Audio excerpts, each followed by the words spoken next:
Assalamualaikum warahmatullahi wabarakatuh.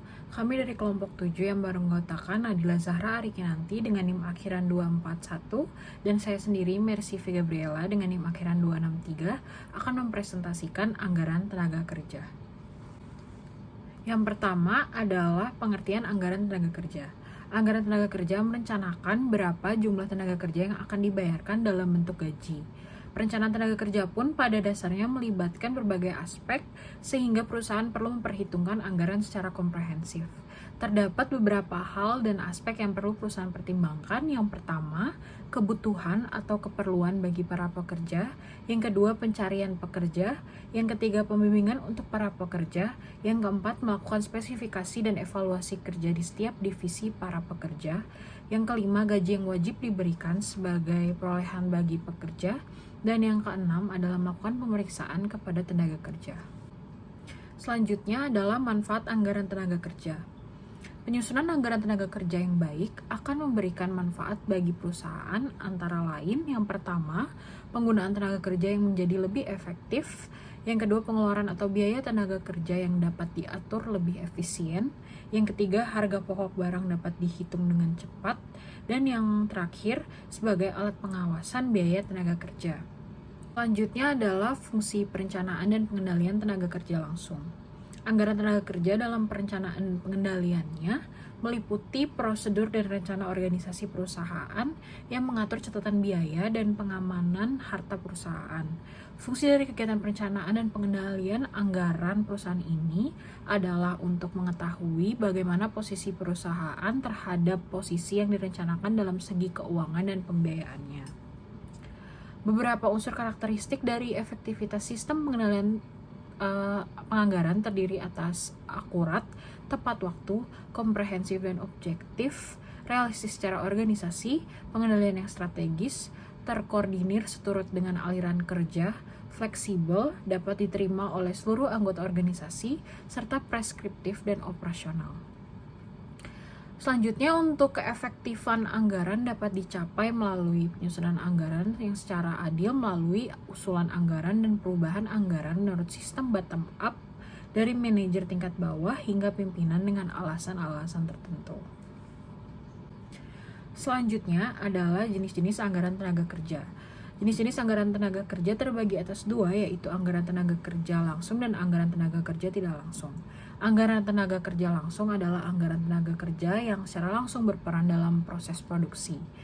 Karakteristik dari anggaran tenaga kerja langsung terdiri atas besar kecilnya biaya yang berhubungan secara langsung dengan tingkat kegiatan produksi. Yang kedua, biaya yang dikeluarkan merupakan biaya variabel. Yang ketiga, kegiatan tenaga kerja ini dapat langsung dihubungkan dengan produk akhir untuk penentuan harga pokoknya. Lalu selanjutnya adalah anggaran tenaga kerja tidak langsung.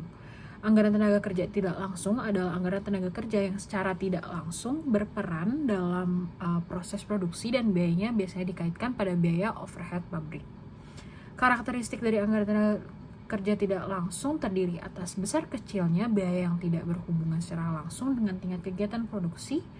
Lalu biaya yang dikeluarkan merupakan biaya semi-fixed atau semi-variable.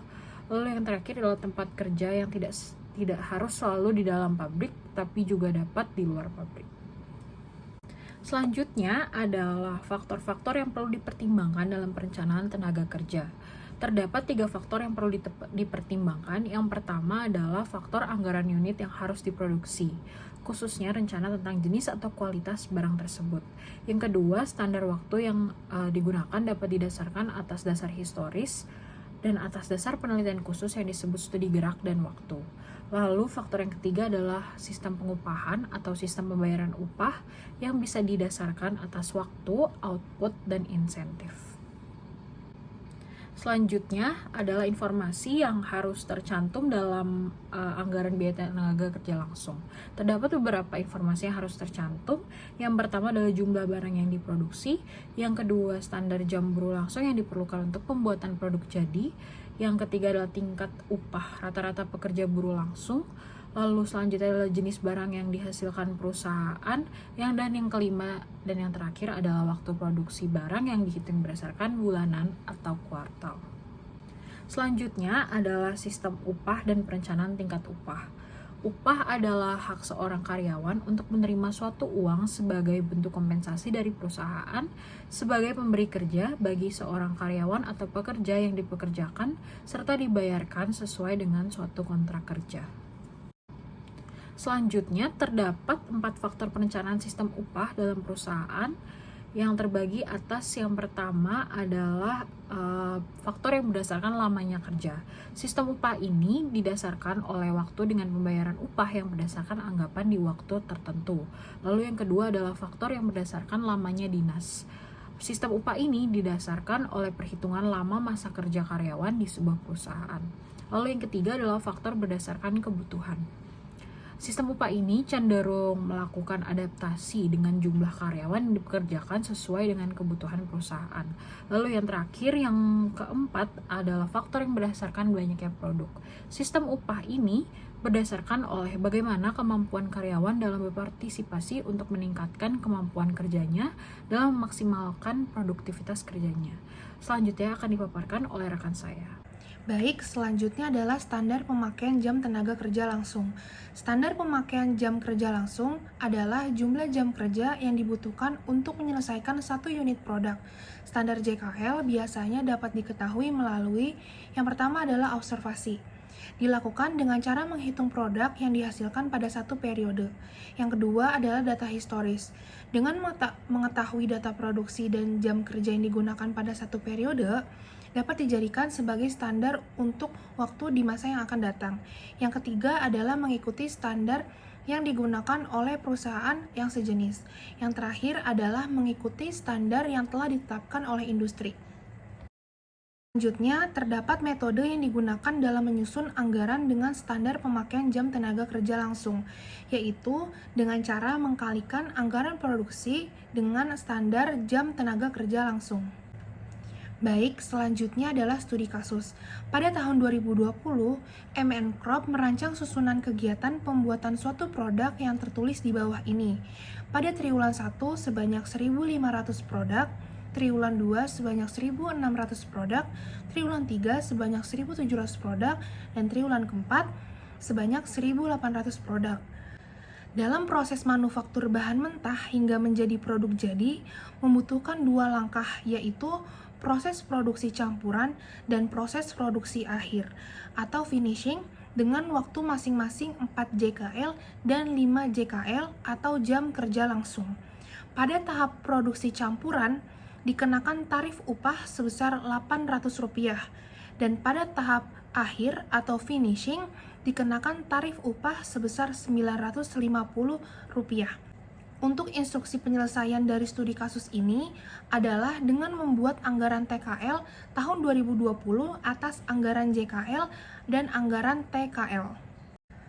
Next, pada penyelesaian jam kerja langsung atau JKL, pada triwulan 1, pada tahap campuran, bagian produksi dikalikan dengan jam kerja langsung yaitu sebanyak 4 jam dan menghasilkan 6.000.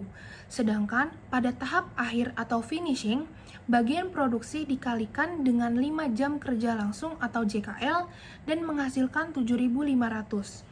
Total JKL dapat diperoleh dengan cara menjumlah pada tahap campuran dan tahap finishing di setiap triwulannya.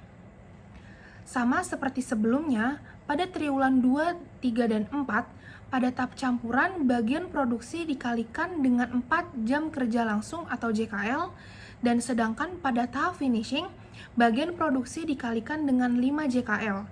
Total JKL tersebut dapat diperoleh dengan cara menjumlahkan pada tahap campuran dan finishing pada setiap triwulannya.